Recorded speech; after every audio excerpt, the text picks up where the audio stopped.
লক্ষণ রায় সরকারের প্রথম প্রেম ভালোবাসার গল্প।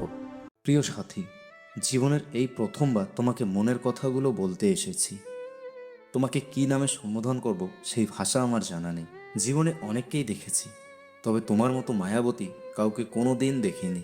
তাই এতদিন আমার মনটা আমারই ছিল, কিন্তু আজ তা তোমার কাছে সমর্পণ করে দিলাম। জানো, আমি যেদিকেই যাই সেদিকেই তোমার মায়াবী মুখটা ভেসে ওঠে। এক মুহূর্তের জন্য তোমাকে ভুলতে পারি না, তবে ভেবো না আমি শুধু তোমার রূপের মায়ায় পড়েছি। সত্যি কথা বলতে, আমি চোখ বন্ধ রাখি বা খোলা রাখি, বারবার শুধু তোমার সেই মায়াবী চোখ দুটোই দেখতে পাই। তুমি হয়তো ভাবছো আমি পাগল হয়ে গেছি। হ্যাঁ, তোমাকে প্রথমবার তোমার বাড়িতে দেখার পর থেকে আমি সত্যি পাগল হয়ে গেছি।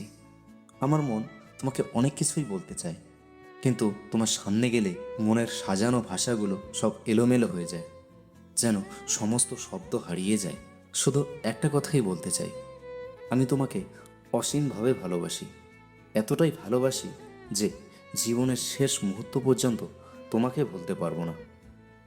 তবে দুঃখের বিষয়, তোমার সামনে দাঁড়িয়ে কোনোদিনও ভালোবাসি বলতে পারিনি। তাই আজ আমার বলার মাধ্যমে আমার মনের কথাগুলো জানালাম। আশা করি তুমি আমার হৃদয়ের ভাষা বুঝতে পারবে আর তোমার ভালোবাসার আবেশে আমাকে জড়িয়ে নেবে। এটি ভালোবাসার বিশাল জগতে নগণ্য এক মুসাফির। I love you Sathi, love you so much.